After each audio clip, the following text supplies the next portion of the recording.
Madrid Páez ha terminado el bachillerato en la UCA. Después hizo una licenciatura y un doctorado en Roma, en la Academia Alfonsiana, y particularmente, que terminó hace muy poquito el doctorado, en Roma él estudió la categoría de crisis en el pensamiento de Edgar Morin, un pensador francés muy importante, y como también un dato importante para compartir es que el padre Esteban Madrid Páez también fue uno de los fundadores del Lugar de Cristo acá en la ciudad de Paraná, y que es uno de los dispositivos más importantes que está acompañando las problemáticas del consumo de sustancias y otras situaciones también complejas en este ámbito. Así que, bueno, sin mucho más preámbulo, le doy la palabra y nuevamente les agradezco a todos los que se han podido conectar. Bueno, muchas gracias Juan y muchísimas gracias a todos los que están presentes y compartiendo este momento. La verdad que el tiempo que me pidieron es un tiempo breve, son aproximadamente 25 minutos, así que son entre 25 minutos para poder hacer una introducción a una temática que, como ustedes conocerán y habrán quizás también tenido experiencia, es de una complejidad muy grande. Así que, bueno, simplemente la propuesta va a ser compartir algunas ideas para pensar juntos y para empezar esta reflexión, tratando de comenzar un diálogo que va a ser el que queremos también después compartir por más tiempo desde la diplomatura. Así que, bueno, creo que no sé si ahí se está viendo, se logra ver bueno, el slide. Un poco la propuesta en estos minutos es pensar juntos y también repensar el consumo problemático. ¿No? Estamos en un tiempo de crisis, esta es una hipótesis de trabajo que podemos poner, pero que creo que ustedes seguramente se inscribieron porque ven el fuerte impacto que va teniendo el modo de consumir que tenemos en la actualidad y cómo va también rompiendo muchísimos de las conexiones sociales de nuestra familia, de las formas de entender la educación, la escuela, y en general el lugar de la persona en nuestra sociedad. Y por eso nosotros entendemos este tiempo de crisis también como, desde la diplomatura que estamos organizando, como un tiempo de caridad. La caridad no es algo que entendemos como una limosna o una reflexión muy sencilla para sacarnos un problema de encima, ¿no? Como cuando uno quiere hacer caridad como para sacarse al otro de encima, sino que entendemos caridad como la interpelación más profunda a nuestro corazón y a nuestra inteligencia. Un poco queremos plantear la dificultad del consumo problemático, dejando que pueda tocar, sea tanto toda la inteligencia y por lo tanto necesitamos ahí de un diálogo con las ciencias que nos permitan tratar de entrar en este ámbito de la problemática de consumo, como también eh, que interpele nuestro corazón, porque una de las cosas que más están entrelazadas en el tema que hoy nos convoca es que las ciencias hacen agua. Es decir, no hay paradigma médico, psiquiátrico, de intervención psicológica, de intervención sociocomunitaria que logre dar respuestas acabadas a el problema del consumo, o sea, en nuestra sociedad, ¿no? Y por lo tanto, lo que experimentamos en general frente a cuando acompañamos personas que están sufriendo de la adicción, porque podemos quizás llamar también, aunque la palabra no está tan ahora en boga, se prefiere este binomio de consumo problemático, pero cuando se genera este fenómeno de una adicción profunda en la persona que empieza a destruir sus relaciones, los paradigmas de conocimiento que tenemos se están quebrando y por lo tanto nos asistimos a un gran fracaso. Por eso digo tiempo de crisis, porque los distintos paradigmas que fueron surgiendo a lo largo de estos 80 años, ¿no? Cuando comenzó quizás el consumo masivo de sustancias de fuerte impacto en la vida de las personas por la adicción que producían, fueron una por una entrando un poco en cuestión, ¿no? Y por eso, eh, bueno, hablamos de tiempo de crisis y un tiempo de caridad, porque queremos utilizar todas las herramientas que tengamos racionalmente, pero también poner el corazón en este sentido. Hablamos de una crisis del consumo mismo, ¿no? Zygmunt Bauman, este sociólogo, este polaco, famoso quizás más por el tema de la modernidad líquida, tiene un libro, ¿no? Que se llama, que tiene este título que está acá abajo, ¿no? O sea, puede tener una chance la ética, ¿no? En un mundo de consumidores. Él como sociólogo veía que nuestro mundo se caracterizaba ya no por el individuo autónomo de la modernidad, sino por un individuo que más que libre y autónomo se caracteriza por querer consumir constantemente y que está profundamente marcado por una forma social de organización del mercado que le produce estar a la búsqueda continua de la satisfacción de consumir. Y por eso él ya entrevía que este perfil de la persona que vive consumiendo y que necesita del consumo para pensar su bienestar, su felicidad y para pensar si concebirse a sí misma, es decir, soy porque consumo, soy porque tengo esto o no soy porque me falta, para él ya ponía en crisis, ¿no? Claramente la ética, pero la ética entendida como ese tejido precisamente de hábitos que nos permiten vivir en el mundo y que hagan precisamente eh, ejercitable el camino de felicidad, ¿no? Para Bauman ya veía esta gran dificultad, hablando del consumo en general. Estos días salía también en La Nación un artículo de Ana Lemke, que es una médica psiquiatra, ¿no? Que trabaja en Stanford, que escribió un libro bastante conocido para el problema que hoy nos reúne, que se llama La generación dopamina, ¿no? Donde ella, precisamente en la línea de lo que venimos diciendo, ve que hay una problemática del consumo tan profunda que no toca solamente a las sustancias de drogas que generan una adicción a nivel neuronal, sino a nivel neuronal por la sustancia misma en su constitución, sino que habla de que hay un consumo compulsivo de sustancias, pero también hasta como le llama ella, de un consumo digital gravísimo, ¿no? Por eso, cuando ella define el consumo, lo define como, a la adicción, define como un consumo compulsivo continuado de una sustancia o un comportamiento, a pesar del daño causado a uno mismo y a los demás. Es decir, que para ella vivimos en una sociedad totalmente adicta, o sea, que tiene una adicción a la dopamina gigantesca, una adicción, una necesidad de experimentar el placer exacerbado. Al inicio fue en los años 70, 80, 90, solamente o quizás por las sustancias, algunas ilegales, ¿no? Como la heroína en Estados Unidos, como tantas sustancias que conocemos acá, la cocaína, la marihuana, pero que fue creciendo también después en drogas legales, los opiáceos que se medican, que se venden totalmente legalmente, y que ahora se extiende con una fuerza cada vez increyendo en los comportamientos digitales, que nos producen una generación de dopamina, una generación en el sentido de producción de dopamina a nuestro cerebro que se está volviendo totalmente esclavizante. Tanto que ella llega a decir que nuestras sociedades del bienestar se están enfermando de una manera drástica, ¿no?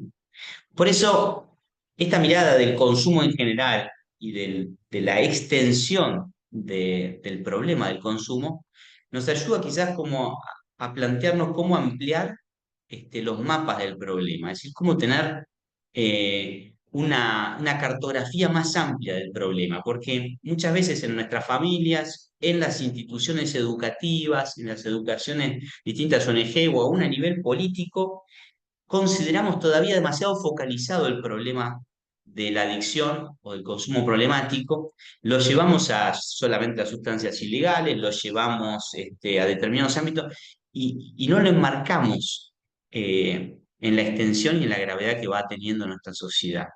Esto no es para decir somos todos adictos, por lo tanto ya no existe el problema, ¿no?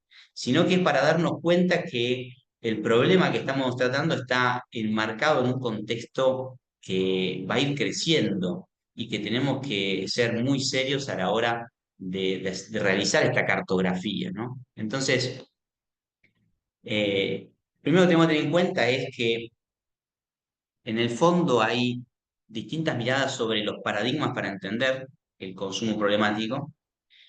Hay una variedad infinita no infinita, pero una gran variedad de dispositivos para intentar paliar eh, esta, esta, eh, eh, esta dificultad inmensa que enfrentamos, y también intervenciones y acciones distintas que se van planteando, ¿no? Podemos pensar que esta diversidad de paradigmas, de dispositivos y de intervenciones responde quizás a distintas perspectivas y focos que podemos tener nosotros a la hora de mirar el consumo problemático, ¿no? Podemos mirarlo desde un ámbito moral.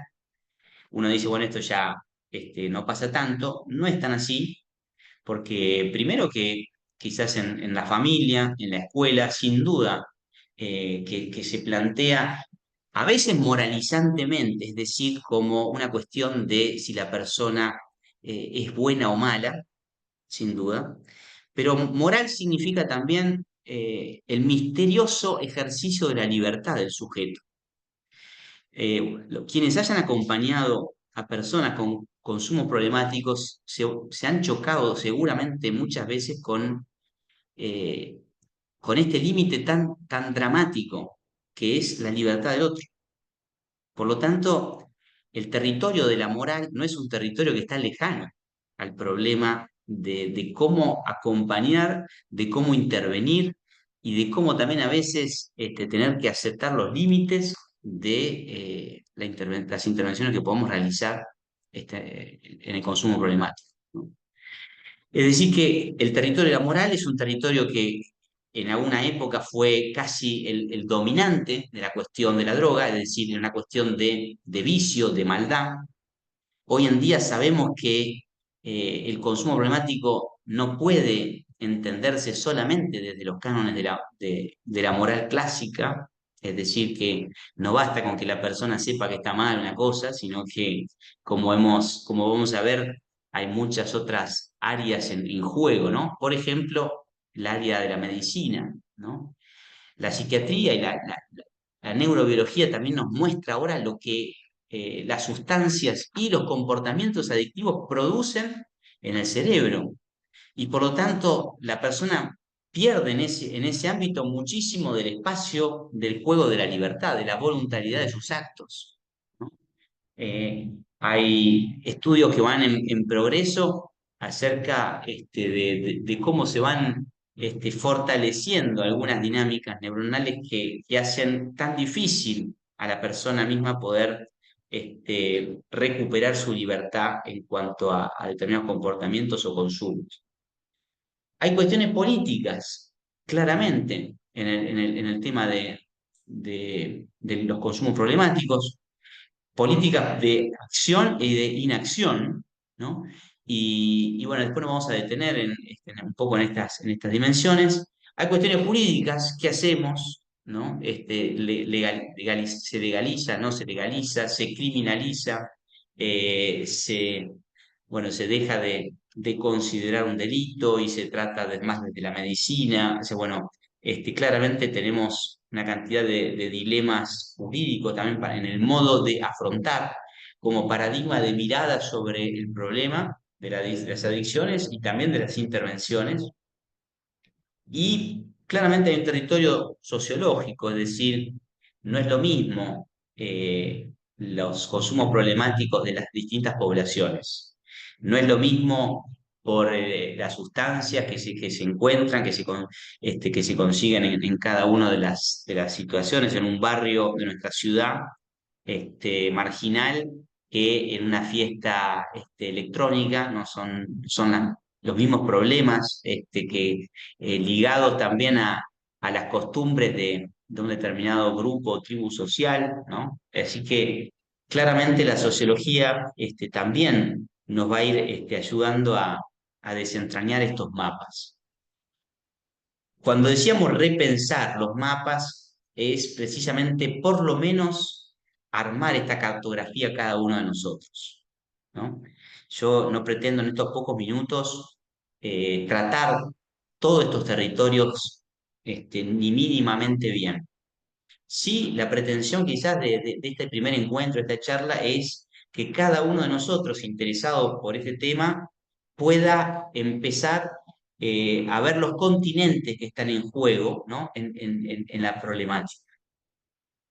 Y en este sentido, una interpelación interesante del autor como decía Juan al inicio, estuve estudiando en estos años de Edgar Morin, es ¿cómo hacemos para hacer un diálogo entre estos distintos territorios? Si queremos hacer un diálogo serio desde la reflexión, obviamente tenemos que tomar los aportes de las disciplinas. Es decir, la psiquiatría sin duda que tiene muchísimos elementos para decirnos, como las neurociencias, así también la psicología, con las distintas miradas terapéuticas acerca de de, esta, de este complejo problema, tanto sea en las terapias quizás más individuales como más sociocomunitarias. Como decíamos, el diálogo con las ciencias jurídicas, el diálogo con la sociología, el diálogo con las ciencias políticas. Es necesario hacer una, un abordaje multidisciplinar, poner estas disciplinas en la misma mesa. Y un poco más, necesitaríamos no solamente que estén esta multiplicidad de disciplinas un poco eclécticamente sentadas en la mesa, cada una diciendo su parte de verdad, ¿no? Sino que necesitamos que discutan entre ellos, ¿no? Porque uno piensa que, no sé, la sociología no tiene nada que ver con la psicología, y es todo lo contrario. Un psicólogo que no perciba la importancia de la dimensión sociocomunitaria de su abordaje, pero también de los presupuestos sociológicos que la persona tiene a la hora de vivir y de entender su situación de consumo, está claramente cegando, ¿no? Reduciendo su mirada y cegándose a las posibilidades que le abriría el diálogo interdisciplinar, ¿no? Por eso no basta con la propia disciplina, cada uno de ustedes seguramente tendrá una expertise más propia en algún ámbito disciplinar. Es necesario reconocer la multidisciplinaridad del problema, pero tenemos que animarnos a un diálogo interdisciplinar, tanto que nos pueda aportar el enfoque de las otras ciencias, y quizás más todavía, el Carnot habla de la transdisciplina, es decir, de dejarse interpelar en los presupuestos que mi ciencia tiene y en los presupuestos también de aquellos contenidos que yo doy precisamente por base de todo. Es decir, el diálogo con las otras disciplinas y con las otras experiencias también quizás metadisciplinares, ¿no?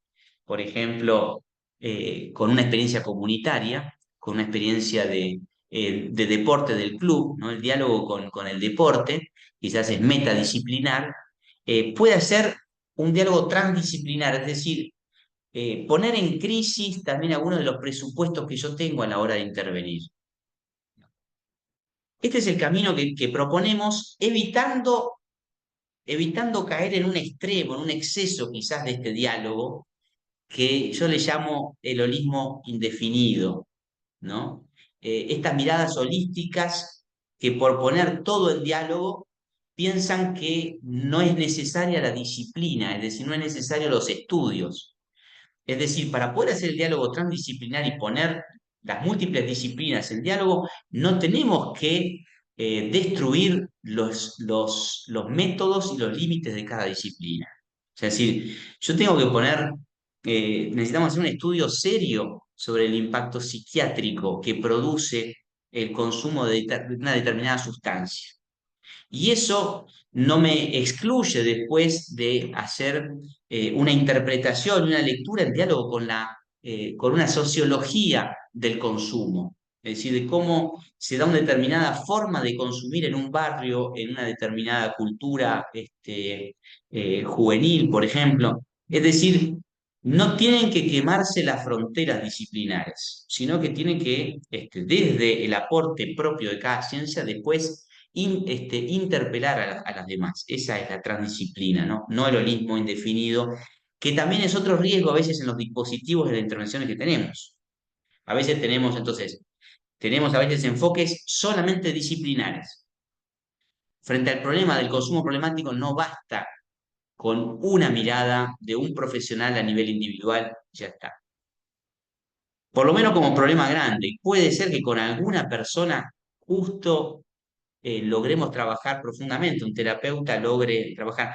Ahora, el consumo problemático como problema social que estamos enfrentando, la crisis de la que hablábamos, no basta con la perspectiva de una disciplina. Necesitamos claramente un diálogo interdisciplinar y transdisciplinar, pero no podemos caer, no nos podemos permitir hacer apreciaciones holísticas, genéricas. Necesitamos ser serios también en este sentido. Ilustrando un poco estos territorios, empezamos quizás con esa dimensión más médica, ¿no? Que podemos ver, como le decía, ¿o no? Hoy la dimensión psiquiátrica o, si querés, del impacto en el cerebro de la persona, ¿no? La autora que hoy citábamos dice, ¿no? En el mundo desarrollado estamos más solos, más ansiosos y más deprimidos que nunca. Basada ella en su experiencia clínica y en un centro que tiene en la Universidad de Stanford, pero también en múltiples estudios que se han realizado a nivel global. No es un problema solamente en nuestro país, es un problema que se ha extendido globalmente de una manera dramática, ¿no? Como decíamos, los distintos tipos de adicciones, opiáceos, alcohol, hasta las drogas digitales, ¿no? Hacemos ella es muy dura con respecto a la fuerza adictiva de la pornografía, del placer que genera el mismo scrolling, del placer de las mismas redes sociales, atendiendo a muchísimos casos de consumo problemático de drogas digitales, ¿no? Bueno, tenemos ese mundo de la terapéutica desde la psiquiatría más médica, la psicología, sea en consultorio o en el ámbito sociocomunitario. Otro autor, por ejemplo, en este ámbito de la medicina, del diálogo quizás entre la psiquiatría y otros enfoques, es un ejemplo acá de Gabor Maté, ¿no? Que precisamente trata de buscar las raíces neurobiológicas de la adicción, qué produce, ¿no? Las tendencias adictivas en nuestro cerebro, y dice, toca en el fondo las funciones más básicas y vitales, ¿no? Fíjense, el incentivo y la motivación, que son propias de lo que el cerebro está acostumbrado a encontrar, a buscar y a generar, se ve trastocado. Lo mismo que el alivio del dolor físico y emocional. Los mecanismos de alivio del dolor también son eh, influidos dramáticamente por el consumo problemático. La regulación del estrés y la capacidad de sentir y recibir amor. Por supuesto, siempre es el impacto neurobiológico del amor, ¿no? Y las capacidades de sentir a nivel fisiológico que se puede estudiar desde la neurobiología. Y esto los estudios demuestran profundamente la, la transformación drástica. Sin embargo, el diagnóstico está bastante claro, es difícil todavía encontrar cómo hackear estas transformaciones en el cerebro, ¿no? O sea, cómo ayudar a superarlas, ¿no?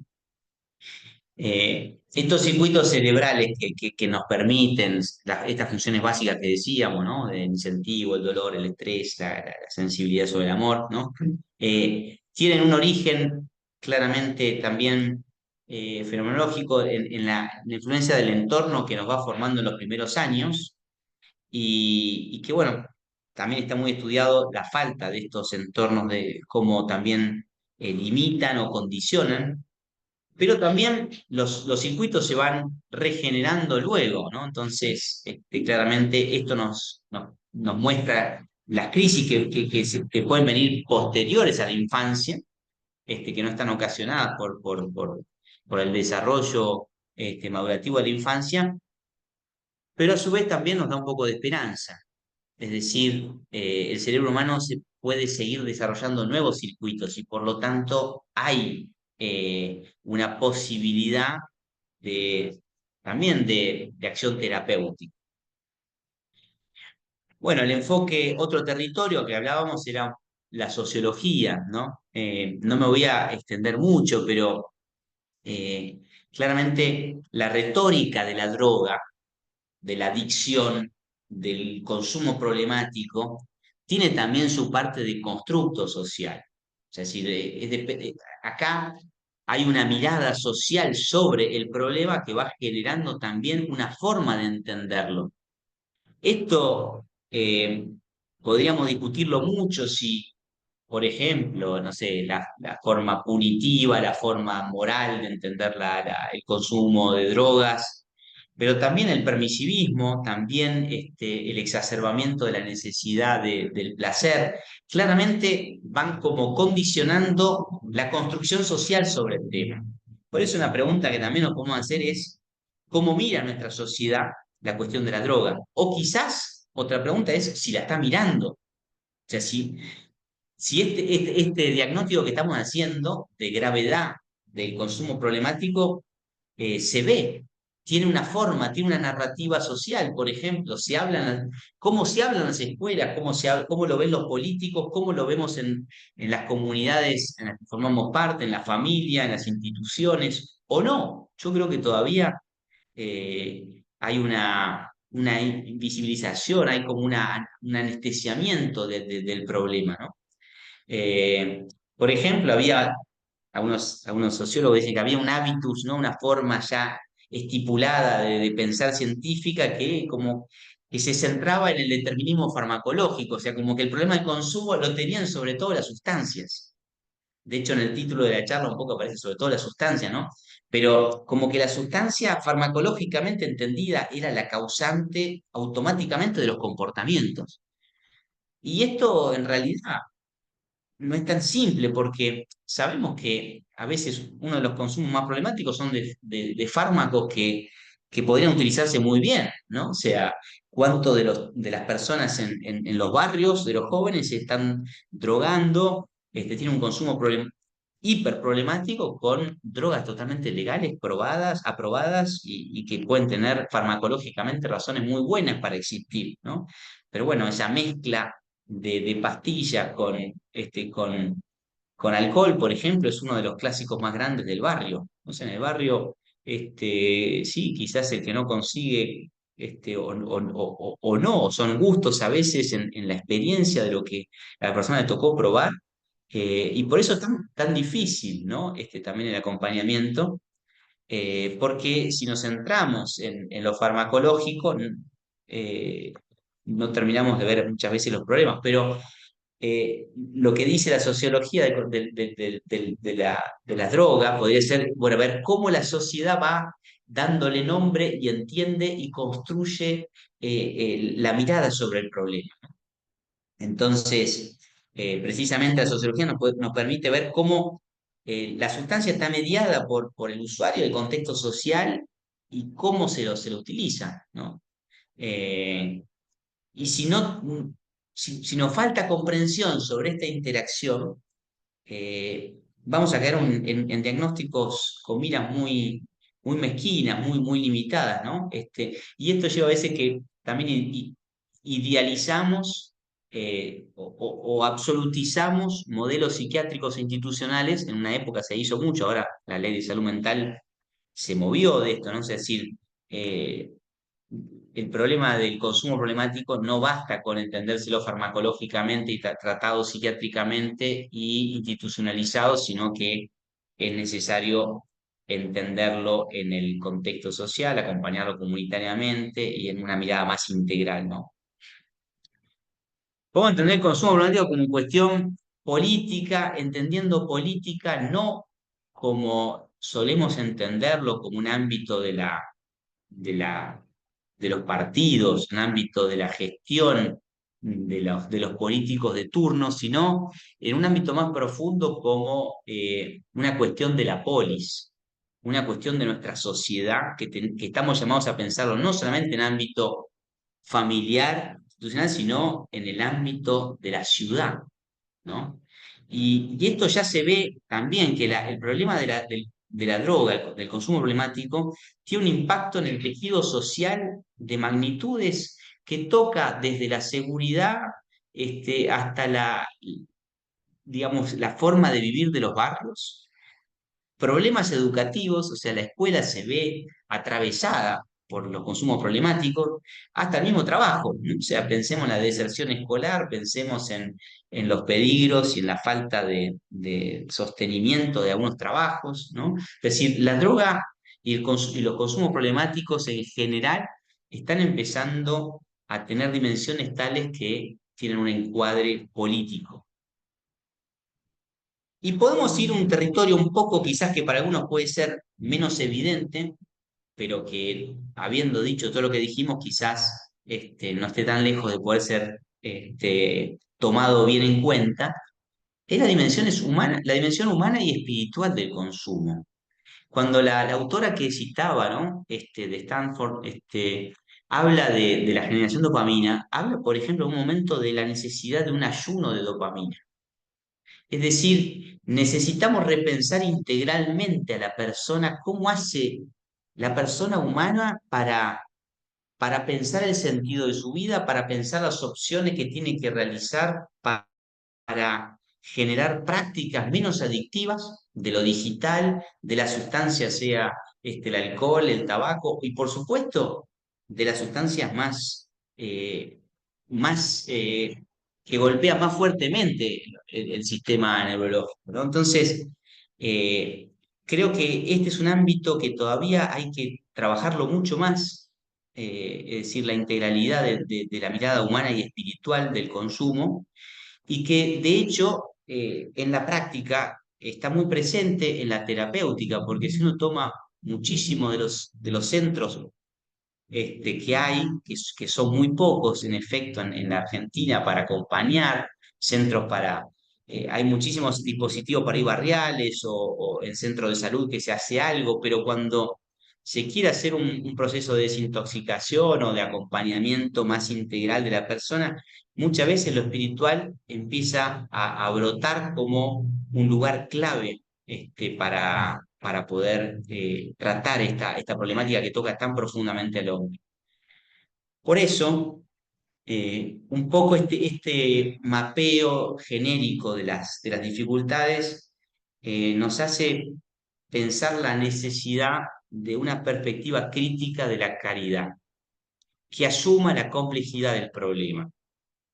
Es decir, que la caridad, como la entendíamos al inicio, esta preocupación por la persona concreta que tenemos al lado nuestro, nos tendría que empujar e impulsar para una mirada crítica más incisiva, porque creo que la caridad es como un motor, ¿no? La caridad es como un motor que le alimenta la investigación y el compromiso, que son las dos cosas que se necesitan fuertemente para pensar eh, esta temática, ¿no? O sea, decir, un terapeuta que no esté atravesado también por el compromiso con una persona y que tenga que enfrentar la impotencia, el límite al que te enfrenta el consumo, eh, frena su investigación, se dedica a otra cosa, ¿no? Entonces, la perspectiva crítica de la caridad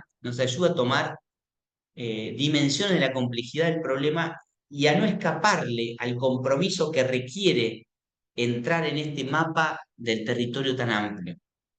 Por eso nos parece que en las fuentes de esta búsqueda transdisciplinar que hoy proponíamos está la empatía y la compasión. O sea, solamente cuando hay una fuerte experiencia de empatía con la persona que sufre a los niveles que el consumo problemático lleva a las personas, solamente cuando se compadece uno, es decir, cuando sufre también con el otro, están, podemos decir, el input tan fuerte de la necesidad de investigar más y de no cortar elementos de la complejidad del problema. Y por eso, bueno, la perspectiva de la caridad nos parece que es sumamente rica, ¿no? Para poder desarrollar esta investigación. Para volver a repensar, ¿no? Paradigmas, como decíamos al inicio, dispositivos, acciones, para tomar en cuenta la dimensión personal, la dimensión sociocomunitaria, la dimensión de la salud, de la política, del derecho, ¿no? Y, y nos parece que esto nos tiene que ayudar a ser un poco creativos. Ahí a la derecha, arriba, está esta persona tratando de mapear, de entender, y yo creo que también de diseñar. Necesitamos creatividad para diseñar respuestas.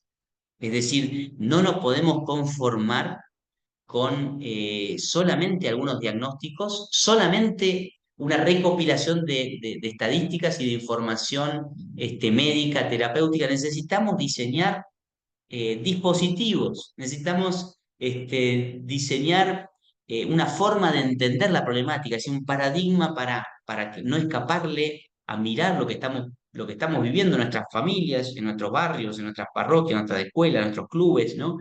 Y pensar acciones concretas que podamos. Por eso creo que en el centro está un adolescente sufriendo. Quizás cada uno de nosotros conoce un joven, una persona grande, problemas profundos de alcohol, problemas profundos de consumo de drogas, problemas profundos de drogas digitales, pero lo concreto no son las sustancias ni las acciones, sino personas que están sufriendo profundamente y que están entrelazadas en todas estas dimensiones, en lo social, en lo privado, en lo público, en lo personal. Todos tenemos que ver. Esto es un tema profundamente público, o sea, de política. Es un tema profundamente privado, o sea, es decir, tendrían que estar las fuerzas del ámbito de lo privado también a disposición de pensar. Del ámbito de lo social, es decir, de las organizaciones como los clubes, como la capilla, como en la escuela, ¿no? Y del ámbito de la familia y el ámbito de lo personal, del propio cuidado, del autocuidado, ¿no? Porque ninguno de nosotros está exento del peligro del consumo problemático. Y por eso me parece, así como en algún momento la política, es decir, los gobiernos tuvieron que pensar formas de solucionar la falta de educación y formas de crear iniciativas para proponer la educación, hoy necesitamos pensar todos a nivel personal, social, privado, público, dispositivos, ideas, acciones para acompañar esta problemática. Por eso me parece que un poco el desafío que intenté presentar muy rápidamente es el de un camino muy abierto hacia el diseño, pero que el diseño requiere una reflexión seria y en este sentido, el aporte que queremos nosotros ir generando es estas ciencias de la caridad, es decir, cómo el amor de empatía y de compasión que se juega, que se quiere jugar por el otro, puede ser una herramienta para una búsqueda crítica, que busque respuestas, buscando tener en cuenta la integralidad y la complejidad de la persona. Así que bueno, este era el pequeño aporte y les agradezco por la paciencia y la atención.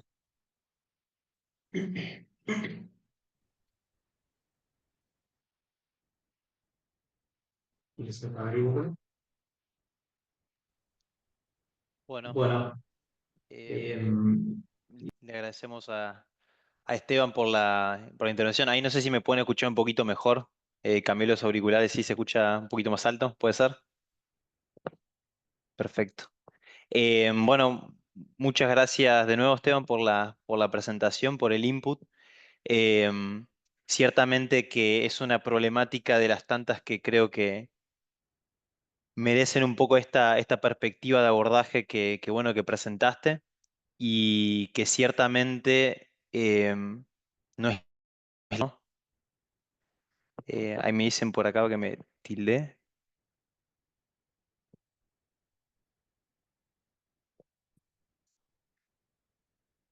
Perdón, ahí se escucha o no. Sí,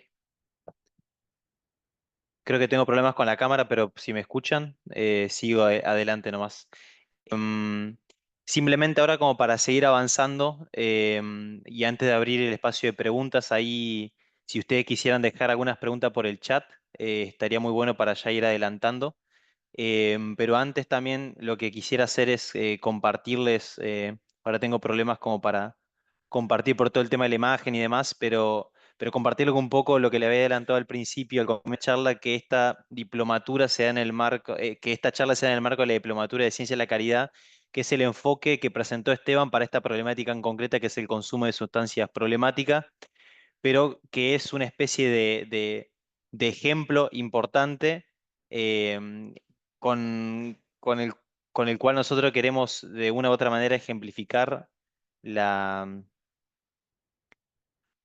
queremos ejemplificar un poquito qué es lo que nosotros queremos ofrecer desde la diplomatura, ¿no? O sea, una diplomatura que pone en el centro la caridad como sí, eje interpretativo y que es capaz de esto que decía Esteban, ser creativo en el diseño, en el pensar las problemáticas de una manera compleja, inter y transdisciplinar, y que es capaz también de generar redes de personas que están en la cancha, por decirlo de alguna manera, que están de diferentes formas en empresas, en clubes, en escuela, en organizaciones sociales, en el gobierno, en la policía, en distintas instituciones, en definitiva, que de una u otra manera están vinculadas y están interviniendo en el campo con distintas problemáticas sociales, quizás de una forma no tan conectada todavía.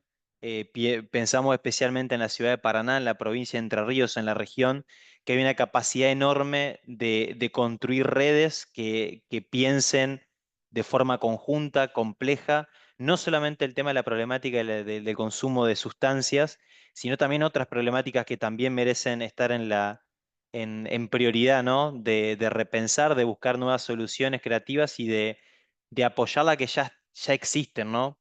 Porque hay que ser muy justo con esto y de que hay muchas organizaciones que ya vienen trabajando hace muchísimo y están haciendo un trabajo que sin, sin este trabajo realmente estaremos en una situación más que alarmante. eh, y que lo cierto que la diplomatura no es la solución a todos los problemas, sino que pretende ser un espacio de pensamiento en conjunto y en donde ojalá surjan nuevas formas de abordar esta y otras tantas problemáticas.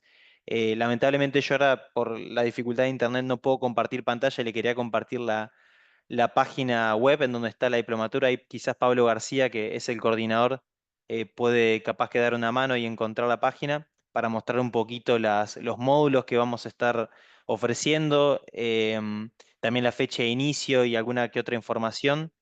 Pero bueno, de mi parte, creo que nada más, simplemente decirles que, bueno, acá también en el webinar están presentes docentes de la diplomatura, los responsables de los módulos, entre ellos, bueno, Esteban Madrid Páez, que ya presentó.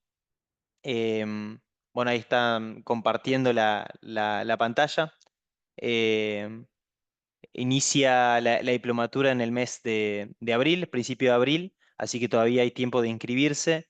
Y hay un módulo, el primer módulo de la cuestión de la caridad que aborda, bueno, todo este tema que es un poquito más en lo que yo estoy especializado, que realicé un máster en Alemania que justamente aborda este tema de la caridad como una disciplina que busca integrar distintas perspectivas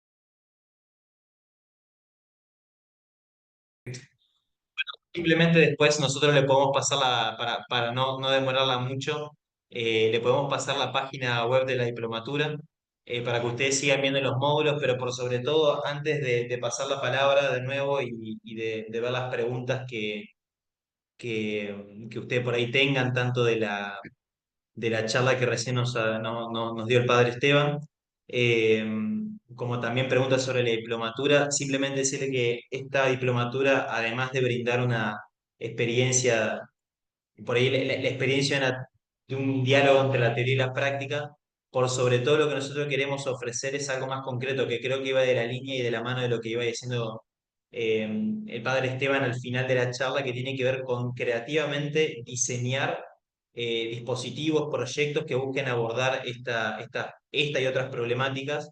Entonces, lo más importante que creo que queremos ofrecer, una de las cosas más importantes que se quiere ofrecer en la diplomatura, es un módulo en el cual durante el desarrollo de esta diplomatura que dura 7 meses, cada una de las personas que participan puedan desarrollar un proyecto concreto que tenga un impacto social, con la idea que se integra esta perspectiva de la complejidad, esta perspectiva de la integración, de la caridad y las distintas disciplinas, entonces que se pueda volcar este diálogo entre teoría y práctica en algo concreto. Entonces está especialmente pensado en personas que de una u otra manera, insisto, en empresas, en política, en clubes, en escuela, están interpelados por las distintas cuestiones sociales, por las distintas problemáticas sociales y están tratando de buscar un espacio para repensarlas con esta perspectiva que Esteban, con este caso del consumo problemático de sustancias, quizás esbozó. Así que bueno, de nuestra parte, los invitamos a que puedan ver la página web, a que puedan preguntar lo que quieran, tanto la problemática. Así que ahora abro un poco el espacio. Antes, si puede ser, le doy la palabra a Pablo García o a Mario Méndez, que también son parte del cuerpo docente, si quieren agregar algo o aportar algo antes de abrir el espacio de preguntas. Solo una cuestión muy práctica, ahí dejé el link. Bueno, un gusto estar hoy aquí, que se hayan conectado y dejé el link ahí en el chat para que puedan ver más información sobre la diplomatura. Bueno, este es un proyecto así muy concreto que viene madurando ya hace bastante tiempo. Ya hace más de un año que venimos pensando esto, conversando, buscando distintos interlocutores para enriquecer la reflexión y en la que están integrados distintos docentes con distintas experiencias, ¿cierto? Experiencias más académicas, pero también experiencias vitales de todo tipo. Somos de distintas áreas y que creo que también enriquece esta propuesta para repensar las problemáticas sociales a la luz de la caridad. Entonces, el espíritu es poder pensar juntos estas cuestiones, entre todos repensar estas temáticas para encontrar nuevos caminos, ¿cierto? Así que, bueno, sería una alegría que podamos compartir este espacio. Gracias, Pablo. Y yo aprovecho para decir una cosa sencilla también. Nuevamente, reforzar esto de que esta diplomatura se viene preparando hace bastante tiempo. Hay mucho de esta lectura también de una necesidad de acompañar en determinadas situaciones. Surge un poco desde ahí. Y no solo invitar a todos los que están hoy acompañando en el webinar, sino también invitarlos a invitar. Si conocen a alguien que pueda llegar a estar interesado o que una formación de este tipo le pueda agregar valor tanto en su carrera profesional como en su vida personal, anímense a pasar el link, pasar un mensaje, lo que sea. Nosotros estamos a disposición también para quienes estén interesados, porque de verdad estamos convencidos de que puede aportar mucho valor. Así que invitarlos a invitar a quienes ustedes consideren que le puede llegar a interesar. Solo eso. Muchas gracias. Gracias, Mario. Y gracias, Pablo. Lo último que creo que es importante también, que no es menor, es que esta diplomatura también se hace en cooperación y se pensó en cooperación con Cáritas Paraná, con la Universidad de Friburgo de Alemania, que también está interesada, digamos, se hizo también en el marco una visita del director del máster de Ciencia de la Caridad en Alemania, que es una carrera de 2 años que se da en la Universidad de Friburgo y que tiene una amplia experiencia, con una fundación de México también. Hay un docente de México que va a estar a cargo del módulo 7, este de elaboración de proyecto. Eh, Así, bueno, con el Instituto de la Iglesia Católica Alemana, que brinda becas, también está apoyando la propuesta, entonces también tiene como todo una especie de base de colaboración y cooperación internacional, que creo que también puede ser atractivo, no solamente por, y permítame la expresión un poco académica, pero la chapa de decir de que hay otras universidades, otra organización a nivel internacional, sino que por sobre todo quiere significar de que esto también brinda una perspectiva quizás a la cual nosotros no estamos acostumbrados y que nos puede venir bien como para justamente repensar esto a partir de miradas diferentes. Entonces eso también lo quería aclarar. Ahora sin más, doy vuelta a la computadora, y lo van a ver al padre Esteban, y dejo que cualquier cosa, las preguntas las modere Pablo García como coordinador de la diplomatura, y también está acá acompañando. Así que, bueno, muchas gracias, y el que por ahí tenga alguna pregunta, por favor que abra el micrófono o que le escriba por el chat. Así que, bueno, muchas gracias.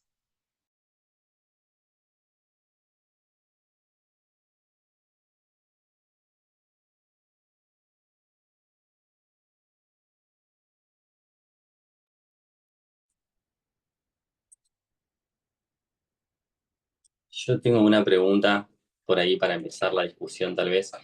Eh, una de las cosas que mencionaste, Esteban, y primero agradecerte por la preparación y por la charla, muy interesante.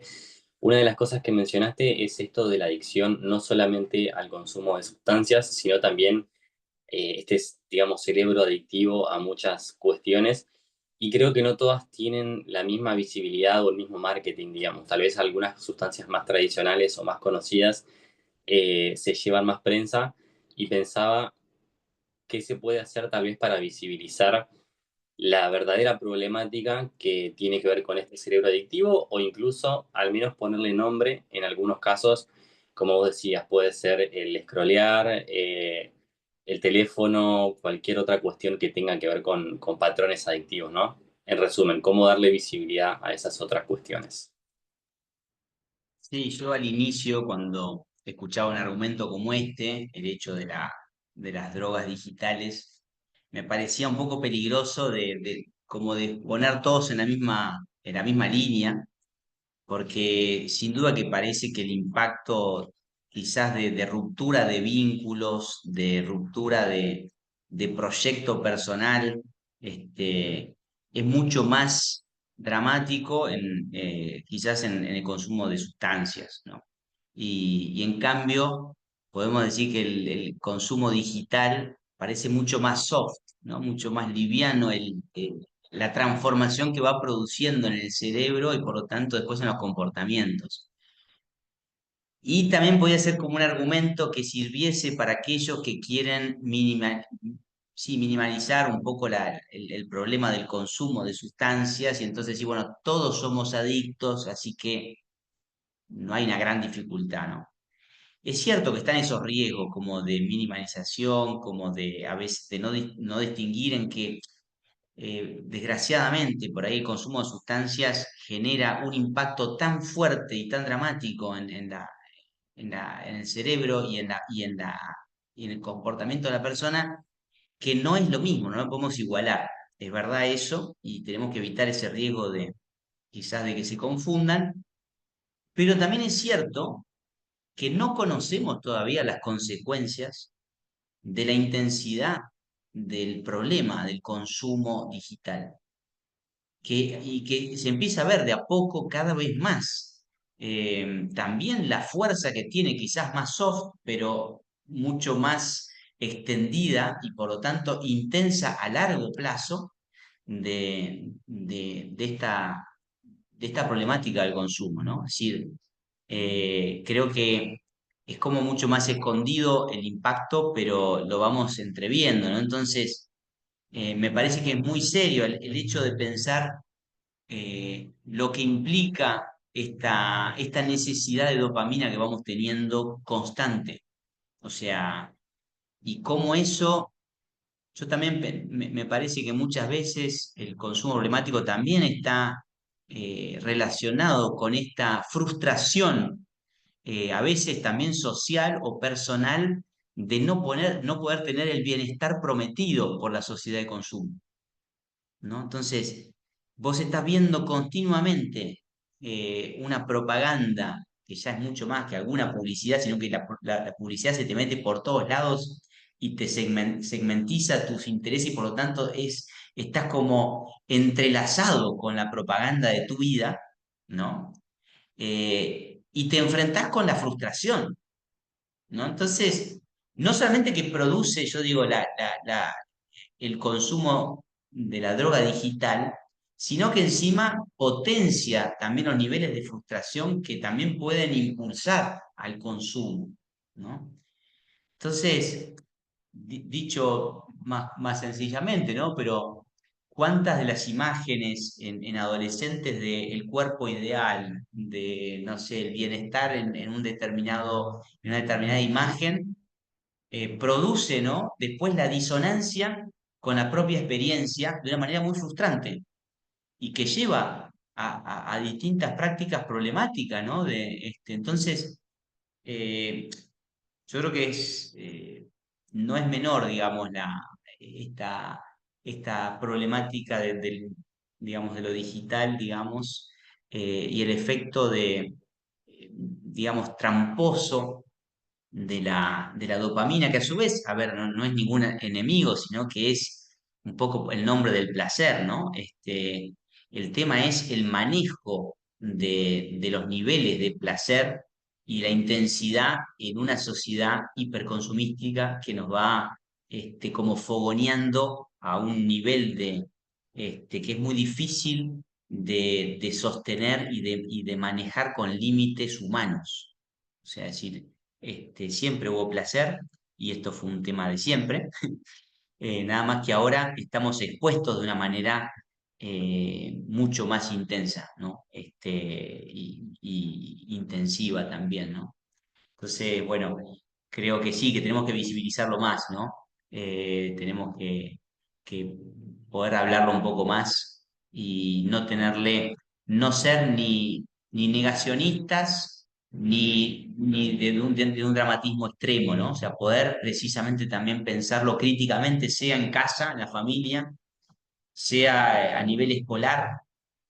Y lo mismo, no basta, o sea, yo digo, no negarlo, verlo, pensarlo críticamente y diseñar. O sea, yo creo que el cuarto paso es importante también, o sea, porque tenemos que empezar a tirar ideas, aunque sean diseños de laboratorio que quizás no funcionen tan bien. Pero bueno, ahí precisamente en esos ejercicios es donde también nos podemos dar cuenta de la gravedad o no y de qué podemos mejorar. Lo pienso en la familia, diseñar estrategias, ¿no? ¿Qué hacemos con el celular, ¿no? Obviamente que es un tema que en toda la familia se habla, pero bueno, por ahí pensarlo críticamente, ponerlo, poder verlo y también tener más conciencia los padres, los educadores, los distintos actores sociales de la responsabilidad de diseño, me parece que también es importante en esta situación que nos encontramos, que si no hacemos nosotros el diseño ahora, nos va a llevar por encima, digamos.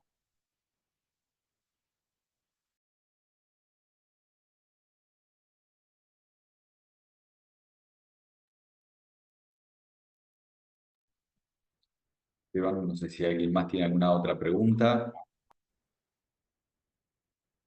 o otra pregunta mientras tanto para... Agradezco mientras tanto a Sandra que dice, agradece lo escuchado y remarca la importancia de la acción, la caridad y la empatía, ¿no? Agradezco ese comentario. Sí, además acá volví con un dispositivo mejor. Además aprovechar, quizá alguien no tiene una pregunta, pero sí tiene una reflexión, un comentario, algo que también quiera aportar en este sentido, creo que también es totalmente válido, porque por ahí las preguntas, formularla cuando es complejo el tema, se nos hace difícil, pero algún comentario también es bienvenido.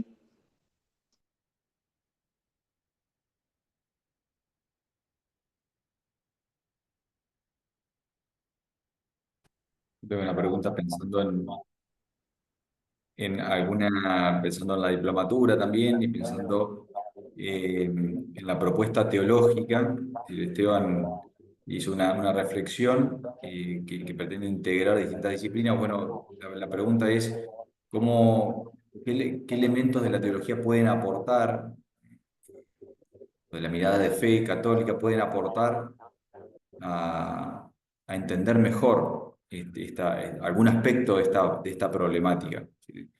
¿En qué puede iluminar cómo puede iluminar la fe esta problemática? ¿Alguna cuestión de la fe que pueda ayudar a iluminar esta problemática? Vos mencionabas, Esteban, con el tema de la libertad. eh, ¿Qué cosas qué cuestión se podría iluminar a la luz a la luz de la fe? A mí siempre me impresiona que la teología nosotros a veces la pensamos como que son respuestas ya hechas de la fe, digamos, ¿no? Y en cambio, lo interesante de la teología es que es la forma que tenemos humana y racional de ir a buscar, eh, digamos, elementos para entender nuestra vida a partir de el Dios revelado, ¿no? Entonces, el encuentro con Dios nos interpela la reflexión y nos moviliza más, ¿no? En este sentido, por ejemplo, un caso muy concreto que estabas mencionando vos, Pablo, que para mí es clave, es el misterio de la libertad, ¿no? O sea, por ejemplo, muchas veces cuando se piensa en empatía y compasión, eh, por decir, hay una mirada a veces un poco panteísta de que estamos todos unidos y que el sufrimiento del otro es mi sufrimiento, que es interesante para hablar de la compasión, o sea, muestra las interrelaciones profundas que tenemos los unos con los otros. Por lo tanto, vieron que aún a nivel de neurociencia, ¿no? Se habla de neuronas espejo, o sea, yo veo a alguien llorar y mis ojos empiezan a llorar porque hay una cuestión de que produce el impacto visivo del sufrimiento del otro, produce un recuerdo neuronal en mí también de esa experiencia, no de la misma experiencia, pero sí de un significado que yo también tuve de eso y genera una empatía. Sin embargo, la teología, por ejemplo, en la compasión de Dios con nosotros, nos muestra la máxima conexión, una máxima solidaridad, una máxima unión de Dios con el hombre y una máxima distancia. Es decir, un respeto infinito de Dios sobre la libertad del hombre, tanto que cuando Dios acepta morir por nosotros, por ejemplo, implica simbólicamente y reflexivamente para nosotros nos interpela a decir, hay un máximo respeto de la libertad del hombre, que es capaz hasta de la aberración más grande, y que Dios se frena y lo sufre manteniendo la distancia, no lo absorbe. La compasión de Dios no absorbe al otro. Por ejemplo, esta fuerza de la reflexión teológica hace que uno tenga que pensar los impactos psicológicos, comunitarios, sociológicos de la empatía desde una gran solidaridad y cercanía y desde la distancia de la libertad. Que esto en el acompañamiento de personas con consumo problemático es clave porque te vas a encontrar con la necesidad de poder empatizar y la necesidad de una distancia para respetar la libertad del otro y también para que el otro no elimine tu libertad y tu espacio, ¿no? Entonces, un ejemplo simplemente de cómo a veces la mirada sobre la compasión de Dios con el hombre puede impulsar motivos, profundidades y compromisos para la empatía humana y al mismo tiempo poner los anticuerpos de la disolución de la libertad y de la diferencia entre los hombres y el cuidado digamos, del misterio de cada persona, ¿no? Eh, Algo que parece bastante espiritual lo que estoy diciendo, en realidad la persona que acompañó y que está en trabajo puede vislumbrar que lo que estamos hablando tiene un impacto terapéutico, un impacto de acompañamiento, un impacto también para el diseño de las estrategias sociocomunitarias que podamos pensar muy concretos, digamos. Gracias. Ahí creo que el padre Bernardo había activado en un momento el micrófono, amagó. No sé si... Gracias, Juan. Buenas tardes a todos. Gracias, Padre Esteban, por la síntesis de algo tan complicado y a la vez tan claro el planteo en la universalidad. Me surgían al escuchar el horizonte que abrió Pablo recién desde la reflexión teológica y la respuesta que diste, Esteban, recién. Una teología que ilumina la pastoral, no como algo etéreo y lejano, ni fórmulas preestablecidas o hechas de doctrina que se bajan y que muchas veces en la iglesia tenemos el riesgo de encasillar. Me parece tremendamente renovador encarar todas estas problemáticas, ya sea la del consumo problemático o las distintas adicciones, hacerlo desde la perspectiva de la caridad, ¿no? De la caridad como elemento de la vida teologal del cristiano. Y me disparó una de las afirmaciones que hiciste vos de lo trascendente, que es encarar algo tan complejo como puede ser el consumo o las adicciones desde la caridad, aún en la aplicación de disciplinas quizá a priori o prejuiciosamente dicho, no religiosas o no pastorales, como puede ser algo terapéutico, como también es un profesional invitado a poder desarrollar su disciplina, su profesión, también desde la caridad, y cómo esto nos exige a nosotros, quizá hablo del gremio, o desde una perspectiva más institucional en la iglesia, reflexionar también la caridad no como algo de propiedad privada de la iglesia, sino como un gran don de Dios que lo desparrama hasta un profesional ateo. No puede estar movido por la caridad cuando se compromete con la historia y con las personas. Yo creo que esto en ámbitos pastorales y eclesiales merece la pena tenerlo presente para reflexionar una dimensión tan profunda como la caridad, como el don que Dios distribuye y que no es propiedad privada de los hombres, quién lo tiene y quién no lo tiene. Quizá como una provocación para la diplomatura de cómo la caridad es muchísimo más amplio que algo que manejamos los hombres o mujeres de la iglesia. Por otro lado, me despertaba, es algo que ya lo hemos compartido en otro momento, frente a esto, el misterio de la libertad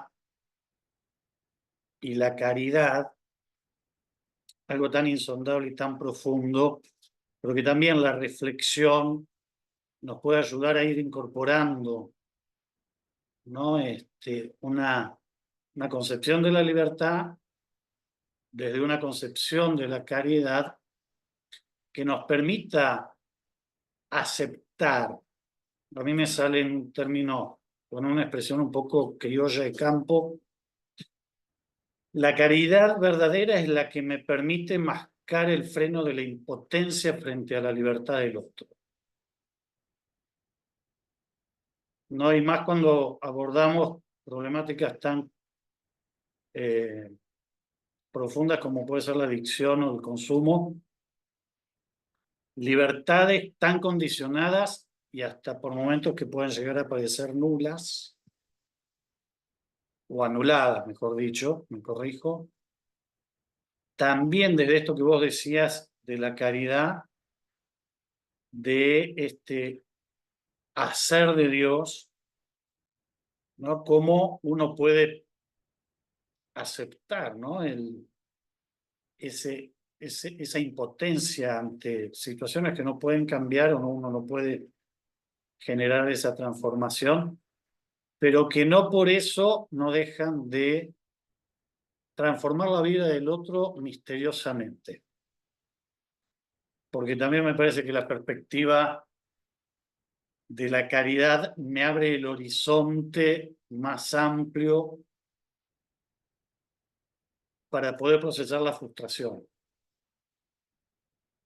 No, son todas reflexiones que escuchándote y un poco al planteo que habría Pablo me surgen ante estas problemáticas. Me parece tremendamente motivador encararlas desde una profunda reflexión de lo que es la caridad en las distintas disciplinas o el distinto despliegue del abanico que en la Iglesia podemos realizar para acompañar realidades concretas y vidas concretas. Bueno, me tomé el atrevimiento de compartir lo que me fue generando escucharlos a ustedes. Muchas gracias. Muchas gracias. Creo que sí, por ahí va a ser el desafío de cómo se va enriqueciendo la categoría de caridad, o sea, la imagen de esta, que a veces la podemos quizás reducir a algo que imaginamos, a lo cual se refiere la teología o la mirada de la iglesia, y en realidad es un concepto y una mirada que tiene una historia gigante, ¿no? Como por ejemplo, la categoría de persona, ¿no? Categoría que surgió en ámbito muy teológico, pero que hoy la utilizamos con una riqueza y una amplitud que nos ayuda a pensar muchísimo. Creo que también la palabra caridad y la noción de caridad tendríamos como que puede servir como una herramienta eh, para reflexionar sobre el accionar de Dios con nosotros y de nosotros también a partir de ese misterioso presencia, ¿no? Eh, que bueno, que creo que, perdonen, que no sé cómo, otras llamadas de otros, de otros programas. Bueno, ya se solucionará. Eh, Así que bueno, creo que es un desafío grande el de claramente el de la caridad, para no reducirla, al revés, yo creo que la mirada de fe tiene que empujar a una reflexión transdisciplinar. Creo que antes se pensaba que la fe como que podía poner en riesgo a las disciplinas, a las ciencias. Yo creo que hoy en día estamos de nuevo en un momento en el cual se puede ver el servicio, eh, estas nociones y esta mirada mucho más amplia del fenómeno humano puede volver también con humildad a abrir el diálogo, ¿no? Hay un teólogo francés también que dice un poco esto, ¿no? O sea, la fe al tener, y la religión al tener preguntas infinitas, puede servir de espacio sano a las ciencias para que hablen en su diversidad, ¿no? Porque no es que solamente, eh, muchas veces las peleas también están entre los ámbitos disciplinares, ¿no? Entonces un médico te dice, no, porque lo que el psicólogo dice es tan limitado, el psicólogo te dice, no, el médico quiere reducir todo a la cuestión neuronal, otro, y los enfoques muchas veces nos quedamos embarrados en esas defensas disciplinares, ¿no? Entonces, me parece que, por ejemplo, el ámbito de la caridad mirado más ampliamente puede servir para que hablemos entre muchos, reconociendo que hay muchas riquezas en distintos ámbitos. Así que bueno, muchas gracias también por el aporte. Bueno, ahí primero, bueno, gracias por los comentarios, las preguntas también, bueno, Susana Butu, que ahí nos compartió un poquito el agradecimiento a la exposición y su reflexión sobre el rol de la prevención, el diálogo con los niños, con los jóvenes, que esta problemática también, bueno, nos interpela, ¿no?, sobre esto. Patricia Rodríguez, también gracias por compartir tu experiencia, lo que te generó también la charla sobre el tema de otro tipo de adicciones que no tienen que ver con sustancias y también la importancia que tiene hacer consciente de eso. Sandra también que nos comparte la problemática ahí del hospital y bueno, la dificultad que tiene y su interés que tiene sobre abordar esta problemática desde, bueno, se desenvuelve en la parroquia San Cayetano y Santa Rafaela María. Eh, También, bueno, Patricia Rodríguez sigue comentando un poquito sobre el rol que tienen las escuelas y lo que se puede hacer desde ahí con distintos profesionales y, bueno, lo que ya han logrado. Y, bueno, ahí Sandra sigue comentando un comentario más personal o más de opinión personal sobre la conexión de la exposición de Esteban con el Papa Francisco, cómo lo conecta al pensamiento y creo que es efectivamente así, creo que está muy conectado con el llamado que hace el Papa sobre cómo pensar al ser humano y cómo pensar las problemáticas sociales, así que bueno, lamentablemente, por eso escribí ahí antes de cómo es de ir cerrando esta charla, de que si por ahí queda alguna consulta, tanto de la exposición que se la puedo hacer llegar a Esteban o, por ejemplo, de la diplomatura, por favor no duden en mandarnos un correo ahí a esa dirección, que es mi dirección institucional. La diplomatura comienza, si Dios quiere, la semana que viene sin clase porque sería el 2 de abril, Malvinas, así que le erramos un poquito con el calendario para el inicio, ya no lo podíamos cambiar, pero formalmente ya empezaría en el 9, miércoles 9 de abril las clases sincrónicas, pero bueno, quedamos a disposición para cualquier pregunta que tengan sobre posibilidad de beca, modo de pago, cómo va a ser la modalidad o cualquier duda que le vaya surgiendo, por favor se ponen en contacto con nosotros y les agradecemos enormemente por haber participado, por preocuparse por esta problemática y otras también. Así que bueno, sin mucho más que decir, les agradecemos y bueno, quedamos a disposición.